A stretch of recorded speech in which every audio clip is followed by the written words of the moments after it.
30 से 40 की उम्र में लड़कियों की बॉडी में कौन कौन सी चेंजेस आती हैं? मेनोपॉज शुरू हो जाएगा। कौन सी मेजर हार्मोनल चेंजेस आती हैं? कुछ चीजें आएंगी और हार्मोन्स की प्रोडक्शन कम हो जाएगी। कुछ खवातीन जो है वो मदर फीड नहीं करवाती। इस चीज से उन औरतों को क्या नुकसान हो सकता है? आपकी बोन्स वीक रह जाएंगी बाद में।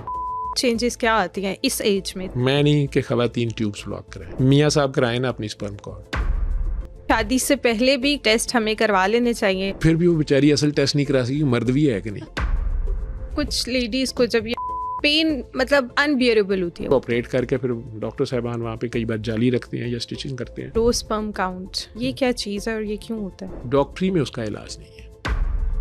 अब एक नया कॉन्सेप्ट आ रहा है, वो अपने एग्स फ्रीज करवा लेती हैं। बाद में अब पता चला कि वो मां नहीं बन सकती। एक खास एज तक हर इंसान जिस्मानी तौर पर बढ़ता रहता है, मगर उसके बाद इंसानी अज़ा और उसके इंटरनल सिस्टम वक्त के साथ साथ ढलना स्टार्ट हो जाते हैं। मेडिकली अगर हम देखें तो जैसे ही हम 30 की उम्र में जाते हैं तो हमारी बॉडी के अंदर बहुत ज्यादा चेंजेस आना स्टार्ट हो जाती हैं, लेकिन अनफॉर्चुनेटली हम उन चेंजेस को जानते ही नहीं हैं और यही चेंजेस हमारी आइंदा आने वाली जिंदगी को मुश्किल या आसान बना सकती हैं। तो आज के पॉडकास्ट में हम ये डिस्कस करेंगे कि 30 से 40 के टाइम स्पैन के अंदर हम कैसे खुद को लॉन्ग टर्म और शॉर्ट टर्म बीमारियों से बचा सकते हैं और कैसे हम एक हेल्दी लाइफस्टाइल अडॉप्ट कर सकते हैं। तो इस कॉम्प्लेक्स सिनेरियो को समझेंगे आज हम डॉक्टर जावेद अहमद से। तो इस पॉडकास्ट को एंड तक लाजमी देखें। Thank you so much for coming. तो जैसे कि आप जानते हैं कि आज हमारा जो मेजर टॉपिक है वो 30 से 40 इयर्स की एज है, जिसमें हम चेंजेस भी बताएंगे, फिर उन चेंजेस की वजह से क्या डिजीज़ेस बन सकती हैं हमारी बॉडी में, हम वो डिस्कस करेंगे। तो सबसे पहले मेरा सवाल आपसे ये है कि 30 से 40 की उम्र में लड़कियों की बॉडी में कौन कौन सी चेंजेस आती हैं? हम जो कुछ खाते पीते हैं और जो कुछ हम करते हैं और जो कुछ हम सोचते हैं और प्लस जो मुआशरा हमारे साथ सलूक करता है, इस सारे का हमारे मुआशरे में जवानी अमूमन 18 से लेके 30-35 तक की समझी जाती है। फिर कहते हैं ढलती उम्र शुरू हो गई, ठीक है, और 30 to 40 हमारी ढलती उम्र समझी जाएगी, या 40 को तो ज़रूर ही समझा जाएगा। और ख़वातीन में तो मेनोपॉज शुरू हो जाएगा 45 या 50 तक आते आते हो जाएगा। कहते हैं मर्द बूढ़ा नहीं होता, ये भी बातें ही हैं, ठीक है। लेकिन ये जो 30-40 है ना, फाइनल क्रक्स, इंसान ने जो मेहनत करनी थी पहले इस दुनिया के हिसाब से भी, उसने एजुकेशन लेनी थी, फिर उसने करियर स्टार्ट किया, शादी कर ली, वो भी स्टार्ट हो गया काम, दोनों बेबी आ गए, फैमिली स्टार्ट हो गई। अब वो अपना घर बनाने के चक्कर में है, या अपने आप को इस्टेब्लिश करने के चक्कर में है, या इस्टेब्लिश हो गया तो सस्टेन करने के चक्कर में है। तो 30 और 40 तक उसका जो भी खाया पिया और सोचा और जो कुछ उसने लाइफ गुजारी, उसके इम्पैक्ट अब उसकी बॉडी पे भी आना शुरू हो गए होते हैं। स्ट्रेस, अगर मिलावट के ज़रिए, मिलावट ज़्यादा खुराक या अनहेल्दी अनहाइजेनिक, जो कि बिल्कुल बैलेंस डाइट उसने मुसलसल नहीं खाई है, तो या बहुत मोटा हो जाएगा। हमारे मुल्क में ओबेसिटी या मोटापा जो है इसको सेहत समझा जाता है, हालांकि ये खुद बीमारी है और बहुत सी बीमारियों की जड़ है। तो मेटाबॉलिक डिरेंजमेंट्स आनी शुरू हो जाएंगी, आपको अमूमन नज़र आएंगे कि जी शुगर होनी शुरू हो गई है, ठीक है, टाइप 2 डायबिटीज़ जो है मोटापे के साथ और बैलेंस डाइट ना होने की वजह से, और उसका लाइफस्टाइल हेल्दी नहीं है, ना एक्सरसाइज की ना वॉक की कोई उसको आदत नहीं है, और स्ट्रेसफुल लाइफ उसने गुजार दी है। प्लस जो उसने खाया पिया है वो पाक तो उसने क्या करना था, साफ़ भी नहीं खाया, कुछ उसको भी नहीं पता, वो यूरिया का दूध पी रहा है या वो खाने जो भी खा रहा है वो भी मुर्दा मुर्गी है या क्या है। हमारे माशरे में सब कुछ चलता है। फैटी लिवर बहुत ज़्यादा आना शुरू हो जाएगा 30 पे, और मेन उसकी रीज़न्स में एक रीज़न जो है, हम जो ऑयल्स यूज़ करते हैं इसमें लिखा होता है विटामिन ए और डी शामिल है। आप पूरे पाकिस्तान का करवा लें, मुश्किल से शायद 10% लोग होंगे जिनका विटामिन डी पूरा होगा।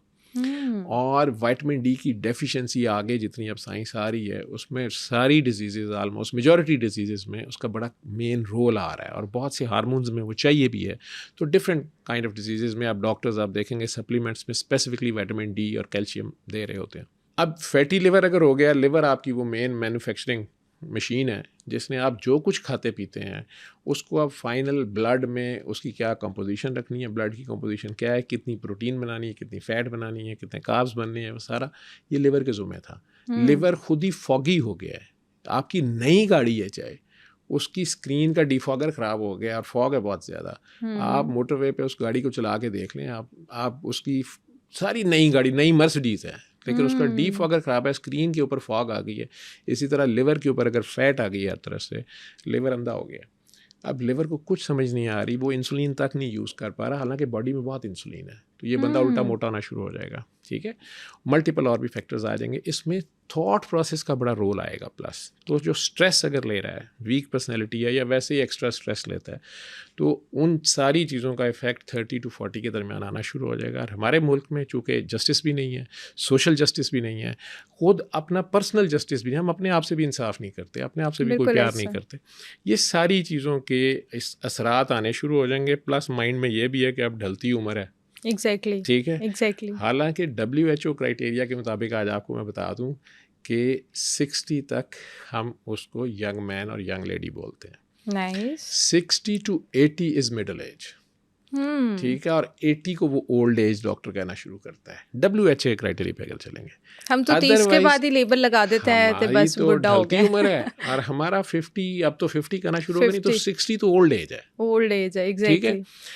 गोरा 60 to 80 में जो है ना मिडल एज कह रहा है। हमारी मिडल एज जो आप कह रही हैं आज टॉपिक 30 to 40 है। एग्जैक्टली। हम इसको ऐसे समझते हैं। 60 वाले को तो हम कहते हैं सठिया गया है, 72 वाले को हम कहते हैं सतरिया बतरिया गया है। बिल्कुल ऐसे है। तो 60 के बाद तो हम बस समझते हैं कि बस अब ये जितना जी ले बोनस है। तो उसने जो थॉट प्रोसेस अब था, मेन चीज़ ये है कि इस मशीन ने या इस कंप्यूटर ने हार्डवेयर के साथ जो उसने सलूक करना है, उसमें सॉफ्टवेयर का बड़ा रोल है। तो मेन इम्पैक्ट जो इस एज पे 30 और 40 के दरमियान है, इसमें आपकी बॉडी में फिजिकल चेंजेस उतनी नहीं आनी है। वो फिजिकली बॉडी तैयार हो गई हुई है, स्ट्रक्चर इसका तैयार हो गया हुआ है। अब परफॉर्मेंस के बाद इसके ऊपर ओवर द ईयर्स का जो इम्पैक्ट आता है, और हमारे मुल्कों में एजिंग भी, जैसे मैंने शुरू में कहा, वो बहुत तेज़ी से है। ठीक है, और मुआशरे में जब ये सारा कुछ होगा, आपके घर में भी जस्टिस नहीं है, आप अपने साथ भी जस्टिस नहीं कर रहे, और बाहर भी जस्टिस नहीं आपको मिल रहा। ठीक है, तो उसकी स्ट्रेस और डिप्रेशन, एंजाइटी, ये सारी चीज़ें या आप ओवर ईटिंग करेंगे या आप अंडर ईटिंग करेंगे। और बॉडी को तो चलने के लिए चीज़ें चाहिए, और बॉडी को आप रिलैक्स भी नहीं कर रहे, ना आपकी नींद पूरी है, ना आपकी कोई आधा घंटा भी या घंटा भी ऐसा नहीं है जिसमें आप मेंटली रिलैक्स होकर कोई एक्सरसाइज कर रहे हैं, कोई ऐसा काम कर रहे हैं जो सिर्फ और सिर्फ आपकी अपनी बॉडी के लिए है, मेंटल हेल्थ के लिए भी है, फिजिकल हेल्थ के लिए भी है। वो भी टाइम नहीं दे रहे, कोई एक्सरसाइज नहीं, कोई सैर नहीं। आपका अल्लाह से चाहे वही राब्ता हो, 15 मिनट सैर करते ही सुबह सुबह आप नज़ारे देख रहे हैं या सुबह की हवा फील कर रहे हैं, वो भी नहीं है। तो रिलैक्स होने का टाइम भी नहीं है, नींद भी नहीं है।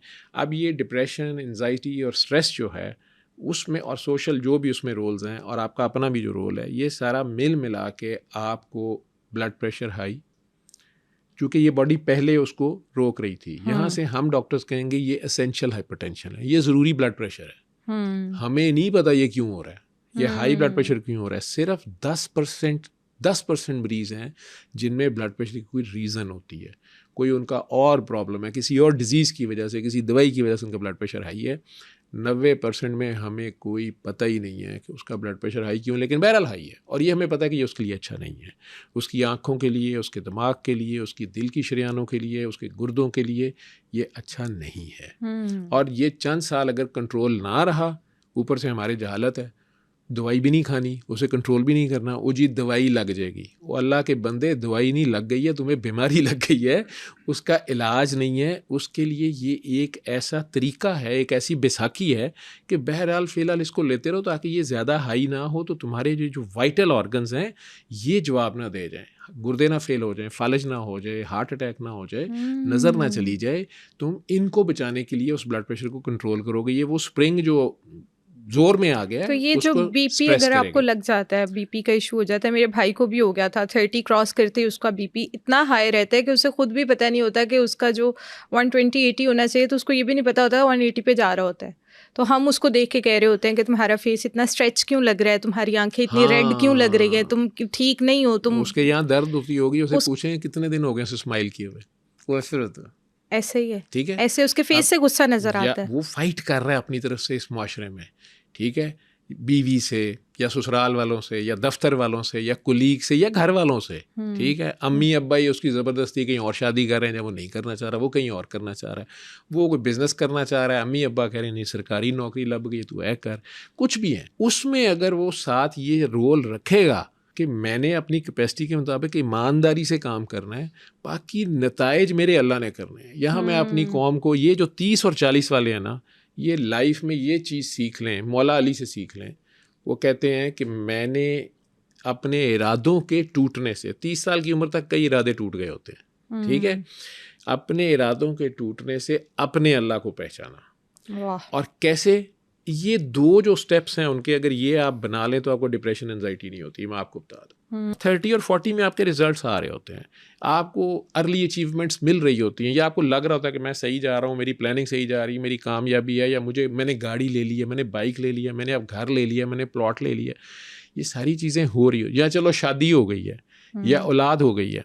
कुछ लोग ऐसे हैं शादी ही नहीं हुई भी, वो इस चक्कर में अब डिप्रेस्ड हैं, स्पिनस्टर लव्स भी, और मुआशरा फिर उन्हें लड़की है या लड़का है उनको भी एक मजाक बना लेता है। बिल्कुल ऐसा, ठीक है, या हुई थी तो खुदा न खास्ता ब्रेकअप हो गया, या औलाद नहीं हो रही, या हुई है तो वही बेटियां हो गई हैं, बेटा नहीं हो रहा, ये नहीं इन्हें समझ आ रही। ये सब नाशुक्री हैं, और ये सभी हमारी बॉडी में बीमारियां डिफरेंट पैदा इससे आपके बॉडी के अंदर जब आप स्ट्रेस लेंगे, आपके सारे हार्मोनल इम्बैलेंसेस खराब होंगे। आपको अपनी सोच का ही ध्यान नहीं है, ना खाने पीने का ध्यान है, नींद नहीं आएगी, हर चीज़ खराब होगी, रिलैक्स भी नहीं अब आप कर रहे, रेस्ट भी नहीं मिल रहा, ठीक है, आपकी सोच ठीक नहीं है, आपका मेटाबॉलिज्म भी सारा का सारा ख़राब हो गया, ठीक है, या आप डिप्रेशन में ज़्यादा खाना शुरू कर देते हैं, आप फूलना शुरू हो गए, अब और हिलने जुलने से आप इनकारी हो गए। प्लस मुआशरा इतना ज़ालिम है कि वो आपको मिलावटज़दा चीज़ें दे रहा है, वो खालिस डाइट भी नहीं दे रहा। आप ऑफिस जा रहे हैं तो वहाँ रिलैक्स करने का चांस नहीं है, ठीक है, लोग एक दूसरे को बुली कर रहे हैं।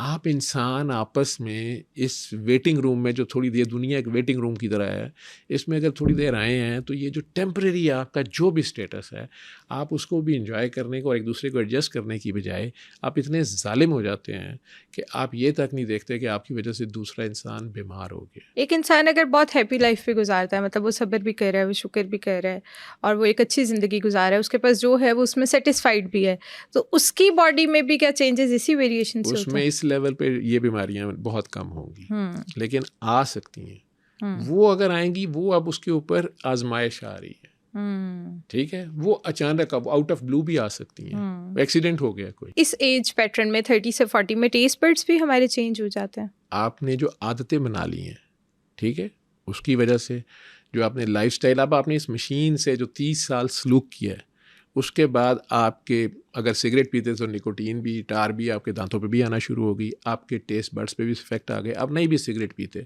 आपने जो भी डाइट ली उसका भी इम्पेक्ट आएगा, प्लस इस्तेमाल भी करिए ना। अब आपने चीज़ नई तो नहीं है ना अभी, ये ठीक है, कुछ पुरानी तो हो गई है बहरहाल, वो भी आएगा, लेकिन आदत असल चीज़ है।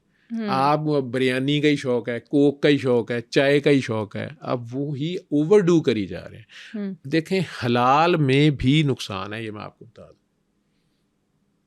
अल्लाह कह रहा है मैंने आपके लिए जो हलाल किया है वो खाएं, लेकिन बसियार खोरी मुझे पसंद नहीं है। अब अल्लाह करीम खुद ही कह रहे हैं किसी चीज़ को ओवरडू करना, चाहे इबादत ही है, इबादत से नबी करीम सल्लल्लाहु अलैहि वसल्लम को मना कर रहे हैं, अपनी जान पे जुल्म मत करें, ठीक है।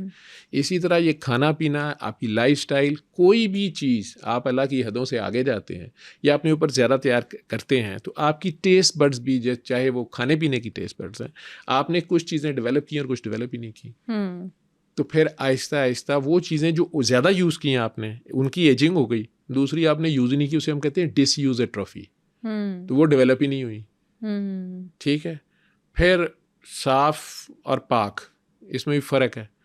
आपने पाक छोड़ें, आपने साफ़ की भी परवाह नहीं की, आप मुर्दा मुर्गी भी खा गए, फिर उस पर बिस्मिल्लाह भी नहीं पड़ी, अल्लाह को याद भी नहीं किया, उसका शुक्र भी नहीं किया, और अगर आपने हक हलाल के 4 पैसे कमा ही लिए, उसको पाक ही नहीं किया, उसमें से ज़कात या किसी और दूसरे को तोहफ़ा ही नहीं दिया। आप किसी को खिला के कभी खाइएगा, आपके टेस्ट बड्स बड़े अच्छे हो जाएंगे। इसमें मुझे ये बताएं कि क्या 30 तक हमारा जो ब्रेन है वो भी फुली डेवलप हो चुका होता है और इसके बाद बस ढलना स्टार्ट हो जाता है? ब्रेन का स्ट्रक्चर टोटल डेवलप हो गया होता है, ठीक है। एजिंग कुछ लोगों में जल्दी हो जाती है, उसे एट्रोफी ही हम बोलते हैं, सेरेब्रल एट्रोफी उसे बोलते हैं। ब्रेन श्रिंक करना शुरू कर देता है, पहले तो बड़ा होता है ना छोटे बच्चे की तरह, फिर आपका मैदा और आपका दिमाग ये श्रिंक भी करना शुरू हो जाते हैं, बट नॉट एट 30, यूजुअली 50 के बाद। अच्छा, ठीक है। जॉइंट्स आपके, स्पेशली नी जॉइंट, ठीक है। फिर हमें बैठना ही नहीं आता, ठीक है। हम लोग कुर्सी में, सोफे में यूं बैठे होते हैं, टीवी देख रहे होते हैं, ऐसे ही कंधे भी देख लें मेरे, और ये कमर, ये आपकी यूं होती है। आप पीछे होके पूरे कुर्सी पे बैठे, ये जगह आपकी स्ट्रेट हो और ये आपकी जो हिप्स है ना नीचे से, इस पे आपने बैठना है। जब आप यूं बैठे हुए हैं ना तो आपका सेंटर ऑफ ग्रेविटी और वेट आपकी ये कमर के दरमियान में आ गया और आप उसी में बैठे हुए हैं और सारा वजन आपका उसके ऊपर है। हालांकि ये जो आपके हिप्स थे ये वेट उठाने के लिए हैं, ये एड़ियों की तरह फुल आपके पूरे स्ट्रक्चर को सपोर्ट करते हैं। ठीक है। अब आपने कई साल जब ऐसे बैठना है, पोस्चर आपने नहीं किसी को सिखाना, अपने बच्चे को भी नहीं सिखाना, खुद भी वैसे ही बैठे हैं, सोफ़ों में बैठे हुए हैं, ठीक है, या रिक्शा और वेस्पा की जो सीट होती है बड़ी खतरनाक होती है, उसमें भी कमर में झटका आता है। बिल्कुल ठीक ऐसा, है, बिल्कुल कोई ऐसा। भी कुर्सी जिसमें आपके घुटने ऊंचे हैं, आपकी नीज ऊपर हैं और ये नीचे चले गए हैं, तो उसमें ज़रा सा झटका लगेगा तो वो कमर के नीचे आएगी, डिस्क स्लिप हो जाएगी या स्लिप बैठ जाए, वो डिस्क बैठ जाएगी। उसकी बजाय जब आप बैठें तो कम से कम आपके हिप और नी या तो एक प्लेन पे हो या नीज थोड़े से नीचे हो, तो आप कंफर्टेबल रहेंगे। ठीक है, और आपका स्ट्रेचर सीधा हो ऊपर से, आप अलर्ट हालत में हो, आप पेंट कोट टाई जो है ना उस हालत में हर वक्त रहें। ठीक है, थोड़ा अपना पोस्चर आपका ठीक हो, या मॉडल्स को जैसे सिखाया जाता है कि आप दीवार के साथ लग के खड़े हो, एड़ियाँ पीछे लगाएं और अपने शोल्डर्स अब दीवार के साथ लगाएं। अब ये आपका सीधा पोस्चर है, पीछे एड़ियाँ लगी हुई हों और आपके शोल्डर्स दीवार के साथ लग जाएं। ठीक है, यूं ये कंधे गिरे हुए, वैसे भी बॉडी लैंग्वेज में आप हारे हुए हैं। बिल्कुल ऐसा। ठीक है, तो आप रेडी हालत में जब यूं हैं, ठीक है, तो कई कुत्ते आपको वैसे ही नहीं पड़ेंगे डर के ही कि ये अलर्ट पे है। ठीक है, हम्बलनेस ये नहीं है कि आप फटे हुए कपड़े पहन लें, यूं जो क्या करे जी बड़े आजज ने, नहीं ये आजज नहीं, ये भी न शुक्र है, इन्हों रब ने जो दिया है इन्हों भी जब दिया हुआ तो उसको अच्छे से यूटिलाइज करें। दीवार के साथ जब आप लगें तो अब एक कदम आगे आए और इस पोस्चर में आप रहें। ठीक है, ना बहुत अकड़े हुए और ना ही बहुत झुके हुए, तो आप इस पोस्चर में रहें और इसी में अब आप चलें बिल्ली की तरह, एक एड़ी के आगे दूसरी एड़ी है, तो ये कैटवॉक भी हो गई। जो मेजर हार्मोनल चेंजेस होते हैं, ठीक है, क्योंकि इस एज तक अक्सर ख़वातीन जो है वो माँ भी बन चुकी होती हैं, तो इसके बाद कौन सी मेजर हार्मोनल चेंजेस आती हैं इस एज में 30 से 40, और वो किस तरह उस चीज़ को ओवरकम कर सकती हैं अगर कुछ इम्बैलेंस आ जाए तो? देखिए, आपने देखा होगा कि कई ख़वातीन जिस वक्त प्रेगनेंसीज उनकी एक दो हो जाती हैं, उनके चेहरों पे छाइयाँ ज़्यादा शुरू हो जाती हैं। बिल्कुल, ठीक है, निशान। इसी तरह उनके अगर तो वो प्रेगनेंसीज कर रही हैं नॉर्मली और उसमें कोई इंटरवेंशन नहीं कर रही, प्लस बेबी को फीड भी अपने टाइम पे करा रही हैं, जैसे अल्लाह ने कह दिया 2 साल करा दो सारा कुछ, ये पत्ती दुबली भी होंगी। ठीक है, इनकी स्किन फ्रेश होगी, ये नॉर्मल नेचुरल हार्मोन सारे के सारे उस बॉडी को दोबारा से फिर रीजनरेट भी करते हैं बहुत सी चीज़ों को। लेकिन मैंने फिर कहा कि इल बैलेंस्ड डाइट कह लें आप, plus lifestyle, plus thought process, इस सारे में आपकी सोच का बड़ा रोल है। ठीक है, आपने बच्चे भी कर लिए, शादी भी हो गई, लेकिन ये जैसे ये बची है अब, तो आप डिप्रेशन में भी हैं या स्ट्रेस में हैं, या आपको ये सेंस ऑफ अचीवमेंट कोई नहीं है कि मैंने कुछ किया है, या आपके ख्याल में आपके साथ बड़ी तकलीफ़ें दुख हैं, आपके साथ ज़्यादा ही जुल्म हो रहे हैं, आपके हार्मोन लेवल्स ज़रा डिफरेंट होंगे। ठीक है, और अगर आप बड़े कंटेंट हैं, आप ग्रेटिट्यूड में हैं, आप शुक्र में हैं, आप अल्लाह के साथ यानी कि अल्लाह का शुक्र है, ठीक जा रहा है, सारा कुछ है, तो आपके हार्मोन डिफरेंट होंगे। स्ट्रेस में जितने ज़्यादा आप रहेंगे उतना ज़्यादा बॉडी पे इम्पैक्ट आएगा। लेकिन हार्मोन्स ख़वातीन के नॉर्मल भी अगर वो लाइफ गुजार रही हैं और बैलेंस ही हैं दरमियान में, तो उनके ईस्ट्रोजन प्रोजेस्टेरॉन बार बार चूँकि चेंज हो रहे हैं प्रेगनेंसीज़ की वजह से, एज वाइज भी, और सारा स्किन में भी चेंजेस आ रहे हैं, कलर भी थोड़ा ज़्यादा टैन हो जाएगा। ठीक है, स्किन पे एजिंग ज़्यादा आ जाएगी अगर वो स्ट्रेस में ज़्यादा है। ठीक है, और प्लस ये सारे हार्मोन्स के बार बार ऊपर नीचे होने से और यूज़ और बीच में इंटरवेंशंस डॉक्टर्स की भी हैं ना, उसकी प्रेगनेंसी में किसी में प्रॉब्लम आ गई, किसी में कोई दवाइयाँ, मल्टीफैक्टोरियल है, तो वो कुछ चीज़ें आएंगी और हार्मोन्स की प्रोडक्शन कम हो जाएगी। इसे आप किसी फलदार दरख्त को देख लें कि वो बाग जब शुरू में जो नया बाग होता है और शुरू में जो वो दरख्त फल देता है वो ठीक ठाक देता है, बिल्कुल। लेकिन अगर आम का बाग है तो वो 5 या 10 साल के बाद वो दरख्त जो है उसके ऊपर फल भी कम लगेंगे। ठीक है, उसके ऊपर उसकी प्रोडक्शन भी कम होती जाएगी। ठीक, उसके फल में कीड़ा भी लगना, उसमें बीमारियां भी आनी शुरू हो गई और ख़ुद दरख्त भी वो ख़राब होना शुरू हो गया। सेम इंसान के लिए है। और ख़वातीन की चूँकि ओवरीज़ ने काम करना होता है, उसमें फॉलिकल्स हैं, हार्मोन्स के अंडर हैं, इस सारे का मैं फिर कहूँगा कि ये सारे हार्मोन्स आपके सोच से रिलेटेड होते हैं। अच्छा, कुछ खवातीन जो है वो मदर फीड नहीं करवाती, और इस चीज़ से उन औरतों को क्या नुकसान हो सकता है? ये बड़ा कंट्रोवर्शियल सा टॉपिक आप छेड़ रही हैं। वो मुख्तलिफ कॉन्सेप्ट्स हैं। कुछ खवातीन नहीं कराती कि जी मेरी बॉडी ख़राब हो जाएगी, ब्रेस्ट सैग कर देगी, ये हो जाएगा, वो हो जाएगा। ये पूरा उसके जिस्म में नेचर ने एक सिस्टम रखा है। नेचुरली प्रोडक्शन है ना, ये तो अल्लाह ताला की तरफ से 9 मंथ्स अल्लाह ने उसको पहले तैयार किया है उस प्रेगनेंसी के लिए। और औरत ये बहुत बड़ी ड्यूटी देती है, सर पे कफन बांध के देती है, ठीक है। एक किस्म का वो शहीद होता है, गवाही दे रहा होता है रब की, ठीक है। बिल्कुल। अब उसके बाद जब वो बेबी पैदा होता है तो उसके ऑक्सीटोसिन लेवल्स ऊपर आना शुरू हुए, उसके बाकी हार्मोन्स बैलेंस करके अब उसको फीड आना शुरू होती है जब बेबी सकल करता है। आप यूरोप जाएंगी ना, वो ज़रा ज़्यादा मॉडर्न भी हैं लेकिन वो बहुत नेचर पे रहते हैं। वो एक तो मैक्सिमम नॉर्मल डिलीवरी की कोशिश करते हैं। एग्जैक्टली। पिछले दिनों WHO ने पाकिस्तान को लेटर लिख दिया कि आपकी कोई बीमारी है, आपका जो सिजेरियन का रेट है वो बहुत ज़्यादा है बड़े शहरों में, तो कोई बीमारी शायद फैल रही है औरतों में दूसरी बीमारी फैल रही थी। दाइयाँ जो थी ना, क्योंकि गायनेकोलॉजिस्ट कम है, ज़्यादातर दाइयाँ ही हैं, ठीक है। तो वो पैसे खर्च करने, कौन नॉर्मल डिलीवरी पे 8 घंटे उसके सर पे बैठा रहे, उसे कहते रहे बीबी जोर ला भाई, अभी हो जाता है, अभी हो जाता है। आधे घंटे में ऑपरेशन किया, नहीं जी नहीं ऑपरेशन करना, बच्चे को खतरा है, माँ को खतरा है, फलां को खतरा है, 2.5-3 लाख लिया, तुसी भी खुश थे, असी भी खुश। अगला बकरा पकड़ा, उसको छीला, उसको काटा, और ये वो 3 ऑपरेशन के बाद कहा जी अब आपका यूट्रस फट सकता है और प्रेगनेंसी ना करना, ट्यूब्स बंद कर देते हैं। आपने अल्लाह का जवाब देना है, ठीक है। इसी तरह अगर आप अगर उसको कर देते हैं ना सिजेरियन, तो ये नेचुरल डिलीवरी नहीं है। अल्लाह ने जो डिलीवरी में भी दर्द रखी है और इतना लंबा प्रोसेस रखा ना, उसमें ये फीडिंग का भी पूरा सिस्टम तैयार होना होता है। जब आप उसका सिजेरियन कर लेते हैं, ये अननेचुरल वे है, यूजुअली खवातीन की लैक्टेशन शुरू नहीं होती कई दिन तक। और ऊपर से अगर वो बेचारी हिम्मत हार जाए, स्पेशली पहला बेबी, बच्चियों को नहीं पता होता, वो कहती जी आता ही नहीं है, आता ही नहीं, आता नहीं है। अच्छी डॉक्टर्स उन्हें गाइड करती हैं कि नहीं, बेबी को आप सकल करने दें, आएगा, ये अल्लाह का निज़ाम है। वो बच्चा जब सकल करता है तो माँ के हार्मोन्स चेंज होते हैं, उसकी फीड आना शुरू होती है। तो ये नेचुरल प्रोसेस है। अब आप जब भी नेचर के अगेंस्ट जाएंगे, चाहे आप अपने उसमें फ़ायदे लेना चाह रहे हैं, नुकसान से बचने के लिए किसी के, या फलां चीज़ नहीं करना चाह रहे, उसकी कॉस्ट तो होगी, ठीक है। आपकी बोन्स वीक रह जाएंगी बाद में, आपकी अपनी बोन्स भी। हालांकि आप ये सारी फीड जो करा रही हैं, आपकी बोन्स का उसमें बड़ा रोल है, वो सारे हार्मोन्स, ब्लड बनाना, सारा कुछ। माँ जन्नत एवं नहीं पैरों में आती, लेकिन अगर आप उसको, ये माँ से ज़्यादा बच्चे से बहुत ज़्यादा जुल्म है। अब बाहर सारा यूरोप, WHO इस जगह पे आ गई है कि breast feed is the best feed for the baby. अब कहीं पर भी डब्बा मिल्क को इनकरेज नहीं किया जाता, मजबूरी में दिया जाता है, जहाँ माँ का आ ही नहीं रहा किसी वजह से, ठीक है, या बच्चा इतना वीक है वो उसको सकल नहीं कर पा रहा, या कोई भी ऐसी रीज़न है, तो फिर वो उस पर जाएंगे नहीं, तो वो जिद करते रहते हैं कि नहीं आप करवाएं, आप करवाएं, आप करवाएं, ये हो जाएगा, ठीक है। लेकिन ये भी तो कहते हैं अक्सर खवातीन के, नहीं भाई बच्चे को सूट नहीं कर रहा। नहीं, वो अगर बच्चे को सूट नहीं करेगा ना, तो वो डॉक्टर देख लेगा कि बच्चे को सूट नहीं कर रहा, करेगा। ये कैसे हो सकता है कि नेचर ने एक चीज़ भेज दी है, उसके पीछे उसका जो है फीड नहीं भेजी, ठीक है। समटाइम्स एक ब्रेस्ट से कोई ऐसी टेस्ट में कोई मसला होता है कि बच्चा उस साइड को लाइक नहीं करता, तो दूसरी साइड से माएँ करवा लेती है, ठीक है।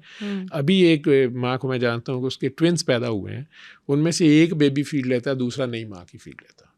कोशिश की गई, पूरी की गई, नहीं वो लेता, तो वो रोना शुरू कर देता है, नहीं लेता, छोड़ देता। उसे डब्बे मिल्क पे लगाया है, वो लेना शुरू हो गया। अब वो भाई साहब का कोई अपना ऐलान है, या उनके अंदर बहरहाल चूँकि 2 बेबी हैं, शायद कोई मसला रह गया है, उसने एक साहब ज़्यादा ले गए हैं और दूसरे के पास कोई कम टेस्ट है, या क्या मसला है, लेकिन हो जाते हैं ऐसे केसेस।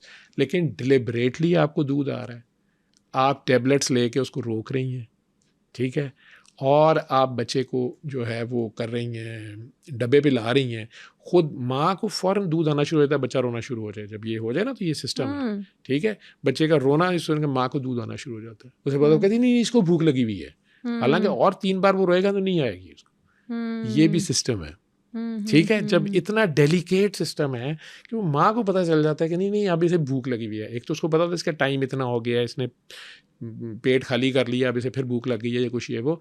लेकिन कम अज़ कम अल्लाह ने जब कह दिया ना कि पहले 2 साल, इसमें कोई हिकमत है बच्चे के लिए भी और माँ के लिए भी।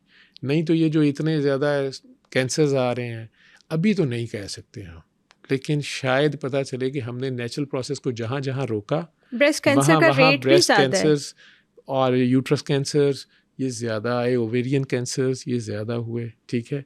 मल्टी पार्टनर ख़वातीन में वेजाइनल कैंसर, सर्विक्स कैंसर बहुत ज़्यादा हैं, क्यों है, ठीक है। ये सारी चीज़ें सोचने की। 30 से 40 में ब्रेस्ट कैंसर की रेशो बढ़ जाती है, ज़्यादा होती हैं नेचुरली, उसमें ज़्यादा आ जाता है उसके, लेकिन अभी तक हम पिन पॉइंट नहीं कर रहे, या हम करते नहीं हैं, या डॉक्टर्स नहीं भी बताना चाहते, या नहीं करना चाहते, कुछ सोशल टैबूज भी इन्वॉल्व होते हैं, लेकिन बहरहाल वो ज़्यादा हो रहा है और रेट बढ़ रहा है। तो वेजाइनल कैंसर की आपने बात की, तो वेजाइनल चेंजेस क्या आती हैं इस एज में 30 से 40 में? देखें, वो चेंजेस नॉर्मल तो एक तो एजिंग का है ही है, लेकिन फिर आ जाएगा कि उसके हार्मोन्स का क्या बैलेंस है, उसका यूज़ और मिसयूज़ क्या है, ठीक है। एक सादी सी बात है, एक खातून को डाइवोर्स पे कहा जाता है कि वो 90 डेज तक आगे शादी ना करे, इद्दत, ठीक है, और उसी का हस्बैंड की डेथ हो गई है, तो फिर वो 4 महीने 10 दिन 130 डेज नहीं करेगी। ये 40 दिन अल्लाह ने क्यों ऐड कर दिए हैं? मकसद तो वही होना चाहिए ना कि ठीक है वो शादी ना करे, 90 दिन ना करे। बिल्कुल। ये जो पहले 40 ग्रीफ के दिन हैं, इन्हें माइनस कर दिया गया, ठीक है। 40 दिन ही सोगा आपको अलाउड है, ठीक। 3 दिन तक आप रो भी सकते हैं, उसके बाद अल्लाह को अच्छा नहीं लगता कि यार मेरी चीज़ है और ये क्या ड्रामे कर रहा है, ठीक है। इतना सगा था तो कहता अल्लाह को, या अल्लाह इसको छोड़ दे, मुझे ले जा। ये तो कोई भी नहीं कहता, बड़े कम होते हैं। बिल्कुल बिल्कुल ऐसा। तो 40 डेज अल्लाह ने वो ऐड करके फिर 90 डेज है। तो उसके थॉट प्रोसेस में जो भी चेंजेस आ रही हैं, ग्रीफ में और है, और जब वो नॉर्मलाइज कर गई है तो फिर और है, ठीक है। मुख्तलिफ थ्योरीज हैं कि नहीं जी सम टाइम स्पर्म जो है जी वो इतने दिन अंदर रह सकता है, ठीक है। वैसे स्पर्म की हाफ लाइफ बहुत थोड़ी होती है, उसके पास स्टोर फ्रुक्टोज ही बहुत थोड़ी होती है, लेकिन अल्लाह की कोई हिकमत है ना, ठीक है। अब वो चीज़ें हम नहीं कर रहे और हम आर्टिफिशियल मेथड्स कर रहे हैं, हार्मोन्स अपने रोक रहे हैं, अपनी प्रेगनेंसी को प्लान कर रहे हैं अनड्यू, ठीक है। जैसे मैं ख़वातीन को नहीं कहूँगा कि वो किसी किस्म की टैबलेट्स यूज़ करें। जितनी ओरल कॉन्ट्रासेप्टिव्स हैं, इनके जितने साइड इफ़ेक्ट्स हैं और इनके साथ जितने कार्सिनोजेनिक भी ये हैं, ये आज नहीं माना जा रहा हैं, हिंट्स हैं, ठीक है। प्लस उसमें हार्मोनल जितनी की आपने अननेचुरली किया, उसके यूट्रस में मुख्तलिफ मसाइल, उसके वजाइना में, सर्विक्स में सारे प्रॉब्लम्स आनी शुरू हो जाएंगी। ओवरीज को आपने छेड़ दिया है। आप अपनी नई गाड़ी में किया करें हाँ तजर्बे, ज़रा जो महंगी गाड़ियाँ आप लेते हैं ना, उनका फ़िल्टर जो है वो ज़रा घटिया डाल लिया करें, कभी बगैर फ़िल्टर के चला लिया करें, कभी ऑयल ना ही डाला करें, ऑयल के बगैर पेट्रोल डाल गया ना, ऑयल क्यों चेंज कराना है, ठीक है। रेडिएटर में पानी ना डाला करें पूरा, ठीक है। फ़ैन की तार काट दें, ठीक है। टायरों में ज़रा हवा कम रखा करें, बहुत ही कम रखा करें, फिर आप चलाएं ना गाड़ी, ठीक है। और फिर टायर की ज़रा उम्र देख लें। और जो अच्छे ड्राइवर होते हैं वो अपनी गाड़ी को धोने के अलावा पॉलिश मारने के उसके टायर भी धो रहे होते हैं। उसके टायरों के अंदर से भी कंकर भी जो निकाल रहे होते। मेरा ड्राइवर होता था, बहुत उससे प्यार था अपनी गाड़ियों से। वो कहता सर जी तुहाडा ते ना ही है, गड्डी तो मेरी है, 15 घंटे तो मैं चलाना, ये तो मेरे पास होती है, तो तुहाडा तो ख्याल ही है, तुहाडे कार खड़ी होंदी है, तुहानू तुहाडी कापी तो तुहाडा नाम लिखा है, लाइसेंस तुसी भरोगे, ठीक है, बाकी गड्डी तो मेरी है। तो वो बहुत प्यार करता था, ठीक। मैंने उस गाड़ी की एजिंग भी देखी है, ठीक है, और दूसरी गाड़ी जो थी उसकी भी देखी है, और अपने आप को भी मैं देखता हूँ। तो जितना कि मैं अपना ख्याल करता हूँ, अगर मुझे अपना ही ख्याल नहीं है या मैं अपने ऊपर ही जुल्म करना शुरू हो गया, मैंने ट्यूब्स ब्लॉक करी ख़वातीन के लिए, मैं कह रहा हूँ, मैं नहीं कि ख़वातीन ट्यूब्स ब्लॉक कराएं। मियाँ साहब कराएं ना अपनी स्पर्म कॉर्ड, और मियाँ साहब को तो साथ ही मौत करवाते, ठीक है, फिर कॉन्डम यूज़ करें। लेकिन ये गोलियाँ या barrier methods, even copper Ts, इन सब की हैवी प्राइसेस हैं। लेटर ऑन काकी को सफ़र करना पड़ता है, उसका ऑस्टियोआर्थराइटिस बहुत जल्दी शुरू हो जाता है, घुटने गोडे लेके बैठी होती है, ठीक है। ऑस्टियोआर्थराइटिस इस एज में भी स्टार्ट हो सकता है, बहुत जल्दी, 40 के बाद, लेकिन कुछ लोगों में अर्ली ऑस्टियोपोरोसिस तो किसी वक्त भी हो सकता है। ऑस्टियोआर्थराइटिस जो है, ठीक है, वो एज रिलेटेड है, लेकिन वो आपके ऑस्टियोपोरोसिस तो आपका कैल्शियम, विटामिन डी और मुख्तलिफ इम्बैलेंसेस, थायराइड हार्मोन और पैराथायराइड हार्मोन, उनके इम्बैलेंसेस हो सकते हैं डिजीज़ की वजह से, कुछ ड्रग्स की वजह से, कुछ लोगों को स्टीरॉइड्स बहुत ज़्यादा लेनी पड़ती हैं, उसकी वजह से मल्टीपल ड्रग्स का भी इफ़ेक्ट है, ठीक है। फिर डाइट्स, ये ड्रग्स भी आपकी ये डाइट्स से ही निकली हैं। कुछ डाइट्स आपकी खामखा आप ज़्यादा ले रहे हैं, आप कोला ड्रिंक्स आपने बहुत ज़्यादा पिए, कई ऐसे बच्चे हैं, ठीक है, कॉफ़ी ही पीता गया बहुत ज़्यादा, आप किसी भी चीज़ को ओवरडू करेंगे तो आप तंग करेंगे अपने आप। ठीक है, जैसे हमने लास्ट पॉडकास्ट में रिजल्ट 30 to 40 के दरमियान ज़्यादा आना शुरू हो जाएंगे, ठीक है। अभी भी आप नहीं, वार्निंग्स आना शुरू हो जाएंगी, आप नहीं संभलेंगे, 40 और 50 के ऊपर आप अपने टेस्ट और रिपोर्टें और अब मॉनिटरिंग शुगर की हो रही है, ब्लड प्रेशर की हो रही है, अब वो नहीं कंट्रोल, और अब ये नहीं हो रहा, अब ये पकड़ा गया, तो इसमें ये भी होता है जब हम एक चीज़ को ट्रीट कर रहे होते हैं ना कहीं हमारी दूसरी चीज़ जो है वो ख़राब हो रही होती है। मैंने तो ये देखा कि हम जितनी वो मेडिसिन अंदर फेंकते हैं, अगर हम अपना बीपी कंट्रोल कर लेते हैं तो वो कहीं ना कहीं हमारा स्टमक डिस्टर्ब हो जाता है। स्टमक कंट्रोल साइड इफेक्ट्स हैं, बिल्कुल है, केमिकल्स है ना जी, तो उनके अपने साइड इफेक्ट्स आएंगे। तो आपको बैलेंस में चलना है। डॉक्टर की हेल्प आप इसीलिए लेते हैं, आप घर बैठे डॉक्टर ना बने, आप मेडिकल स्टोर पे जाके खुद ही दवाइयाँ ना खाएं, ना मेडिकल, ये बड़ा कॉन्सेप्ट है, मेडिकल स्टोर पे जाके हम मेडिसिन ले आते हैं, हम ठीक हो जाते हैं। बहुत ज़्यादा मेरे पास पेशेंट्स आते हैं जिन्होंने खुद ख़राब किया होता है, फोड़ा था, अब वो इतना बड़ा एंटीबायोमा बना हुआ है, वो कह रहे हैं डॉक्टर साहब मैं तो एगमेंटन भी खा ली है डॉक्टर साहब, और ऐसे ऐसे नाम उन्हें पता होते हैं, ठीक है, जिनासेफ भी ले ली है, ऑक्सीडिल के टीके भी लवाए ने, अब उससे रेजिस्टेंस आ रही है बल्कि जर्म्स में, वो फुल डोज नहीं होती, आपको पता ही नहीं है क्या डोज ले रहे हैं आप, और फिर उसके साइड इफेक्ट्स, उन साइड इफेक्ट्स के लिए फिर और दवाई, उसे ये नहीं पता कि ये जो उसने अनड्यू एंटीबायोटिक खाई है ना, उससे उसको डायरिया लगा हुआ है, वो डायरिया के लिए अब साथ फ्लैजल चल रही होती है, फ्लैजल के बैड टेस्ट की वजह से अब वो जो है कुछ खाना पीना छोड़ गई, ठीक है, और किसी दवाई का कोई साथ रिएक्शन, और कुछ दवाइयों के आपस में रिएक्शंस हैं, ठीक है, उससे लिवर ख़राब करके बैठे हुए हैं, ओ जी यरकान भी हो गया, डॉक्टर साहब की मैं दसा एक मुक्की चुक्की तो दूजी तैयार, ये मुक्कियां तुसी आप मार रहे हो। हमने लास्ट पॉडकास्ट में जिक्र किया था कि अनहेल्दी पेरेंट्स अनहेल्दी ऑफस्प्रिंग्स को पैदा करते हैं, ठीक है। तो अब हम जब पार्टनर चूज़ करते हैं तब हमें तो नहीं पता होता है कि ये बंदा कितना हेल्थ वाइज अच्छा है और कितना नहीं। तो मुझे ये बताएं, क्या शादी से पहले भी किसी किस्म के कोई टेस्ट हमें करवा लेने चाहिए, लड़की को या लड़के को, हमें आइडिया हो जाए कि भाई ये बंदा हेल्दी है कि नहीं है? कुछ डिजीज़ ऐसी हैं जो सेक्शुअली ट्रांसमिटेड होती हैं, इन्फेक्शंस हैं, जैसे एड्स है, HIV है, B वायरस है, C वायरस है, और भी कुछ वायरसेस हैं। अब ये इनके टेस्ट और स्क्रीनिंग जो है इसे गवर्नमेंट अफोर्ड नहीं कर सकती, इंश्योरेंस वाले भी नहीं कर सकते कि मैस लेवल पे हमारी 22 करोड़ की आबादी के वो टेस्ट हो, नंबर 1। नंबर 2, कुछ डिजीज़ हैं हेरिडिटरी, क्रोमोसोमल, ठीक है, जेनेटिक्स पे आ रही हैं, ठीक है, थैलेसीमिया है, अब हमारे मुल्क में अगर वो बढ़ रहा है, उसके रेट्स बढ़ रहे हैं, तो थैलेसीमिया की स्क्रीनिंग पॉसिबल है कि गवर्नमेंट सरकारी तौर पे कर दे, ठीक है, स्पेशली अगर 2 कज़न्स हैं या क्लोज फैमिली है, तो वो अगर अपने तौर पे करवा लें, अगर वो अफोर्ड करते हैं। यहाँ बेचारा शुगर जिसको है वो शुगर नहीं रोज़ चेक कर सकता, उसको इतनी महंगी स्टिक है और वो सारा कुछ है ना, तो ये इतने टेस्ट इकट्ठे करना, वो अक्षय कुमार तो करा ले शायद। ट्विंकल खन्ना ने करवाए थे, उसके 56 टेस्ट करवाया शादी से पहले, फिर भी वो बेचारी असल टेस्ट नहीं करा सकी, मर्द भी है कि नहीं, ठीक है, तो वो कितने टेस्ट आप कराएंगे ना, वो पैसा है ना, ट्विंकल खन्ना के पास भी पैसा है, और बीच में से आपने नेचर को निकाल दिया। डेफिनेटली आप कुछ टेस्ट कराएं, उसको करवाने चाहिए। कौन से टेस्ट जो मेजर आप कोई 2-3 जो करवा लेने चाहिए? मैंने थैलेसीमिया का जैसे जिक्र किया ना, कि ये ब्लड की ऐसी बीमारी है कि अगर दोनों माँ बाप में अगर उसकी ट्रेट्स होंगी, चांसेस हैं कि वो बच्चे में अगर आ गई एक्टिव फॉर्म में, तो वो बहरहाल एक बड़ा मसला हो जाएगा। अब बाहर के मुल्कों में तो बेटे इससे भी आगे शुरू हो गया है, माँ बाप ने टेस्ट कराए थे नहीं कराए थे, प्रेगनेंसी के दौरान बेबी को चेक कर लेना, और ज़रा सा लग रहा है कि जी ये बेबी जो है ये तो एबनॉर्मल है, सही नहीं बन रहा, वो अबॉर्शन करवा देते हैं, ठीक है। लेकिन इसमें बाहर ये बहुत ज़्यादा, लेकिन कई अल्ट्रासाउंड ऐसे आए हैं कि शुरू में उन्होंने एबनॉर्मल रिपोर्ट दी। मैंने लंदन में, मैंने यहाँ बैठे से कहा कि बेटा आपने सूरह रहमान 7 दिन सुनो ना दोनों, और माँ को कहा तू माफ़ करना सारों को, ठीक है। 9 महीने बाद बेबी बिल्कुल हेल्दी था, डॉक्टर्स कह रहे हैं मिरेकल है, ठीक। लेकिन असल चीज़ क्या हुई है, उन दोनों को एक तो खुदा याद कराया, प्लस उन दोनों को कहा कि प्यार बन जाओ, नफ़रत ख़त्म करो, माफ़ कर दो, फॉरगिव कर दो, वो सारी उसके अंदर जो हार्मोनल चेंजेस आए हैं, ये जो बेबी तैयार हो रहा था, अभी 9 महीने में टाइम था, तो उसमें चेंजेस आ गई, पॉजिटिव चेंजेस भी आ गई, ठीक है।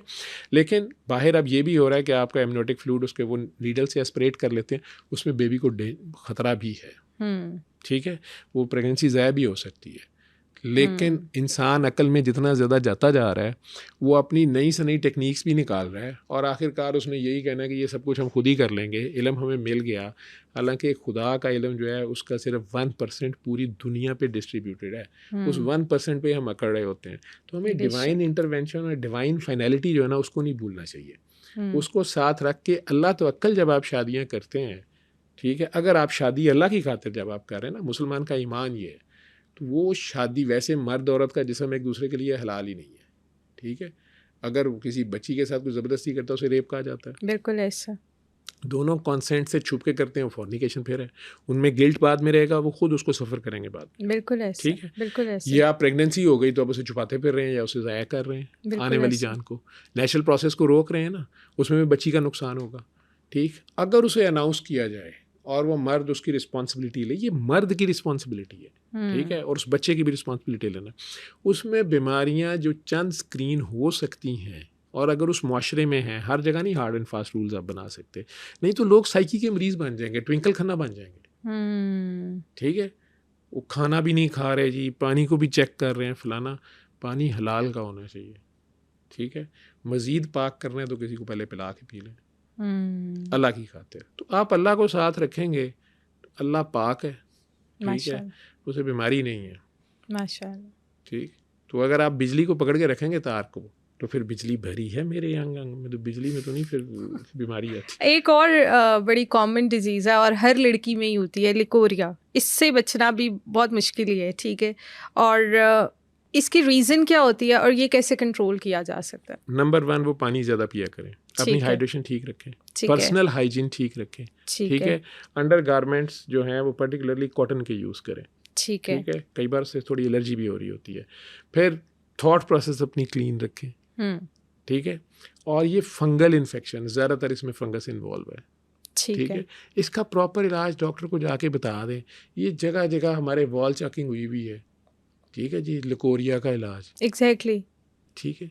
इवन वो कुछ मेडिसिन्स भी बनाते हैं, डिफरेंट पाउडर्स और ऑल दैट, वो ड्राइनेस के लिए ही है ना। अगर पाउडर्स वहाँ लगा रहे हैं, सारा कुछ कर रहे हैं, ठीक है, तो वो आप प्रॉपर अच्छी गायनेकोलॉजिस्ट के पास चले जाएं, वो आपको मेडिसिन भी बता देगी, कई बार अंदर लगाने वाली ट्यूब्स या टैबलेट्स रखने वाले भी बता देगी।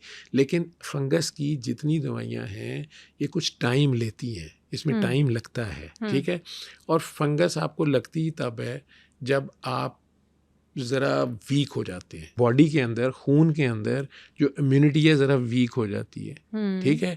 और इम्यूनिटी आपके थॉट प्रोसेस से फिर बड़ा ताल्लुक़ रखेगी। डिप्रेशन में जाके ये ज़्यादा हो जाएगा, स्ट्रेस में होता है, थकावट में होता है, मैं पहले ही कह रहा हूँ, थकावट बहुत ज़्यादा हो जाए तब बहुत ज़्यादा होता है। और अल्लाह क्या कह रहा है, फला खौफुन अलैहिम वला हुम यहज़नून, और उन्हें ना खौफ है ना गम है जो मेरे यार हैं। तो अगर अल्लाह से दोस्ती लग जाए, ठीक है, आप सेक्सुअल परवर्शंस में नहीं जाएंगे। आप अनड्यू सेक्सुअल परवर्शंस में जाएंगे तो आपके हार्मोन वो भी इम्बैलेंसेस आएंगे, ठीक है, उसके गिल्ट में भी रहेंगे, प्लस उसकी फिर डिप्रेशन, बाद में एक फ्रस्ट्रेशन होगी, ठीक है। ये सारी चीज़ें मल्टीफैक्टोरियल हैं, ठीक। उसका इलाज है। इसके कॉन्सिक्वेंसेस क्या हो सकते हैं? कॉन्सिक्वेंसेस कुछ नहीं है, उस ऊपर कहते हैं हड्डियां भुरना स्टार्ट हो जाती हैं एंड ऑल दैट, फिर आगे से वो कहानी है, ठीक है ना जी। हाँ जी, मैं हमारे पास मर्द इतने आते हैं, लड़के, बच्चे, यंग बच्चे, ये दीवारों भी पढ़ के, सर वो मुझे सर वो गंदा ख्वाब आया था। मैंने कहा अच्छा बेटा आ गया था, फिर वो सर मेरे कपड़े ख़राब हो गए। अच्छा तो फिर, तो बेटा कोई बात नहीं, कितनी बार महीने में हो जाता है?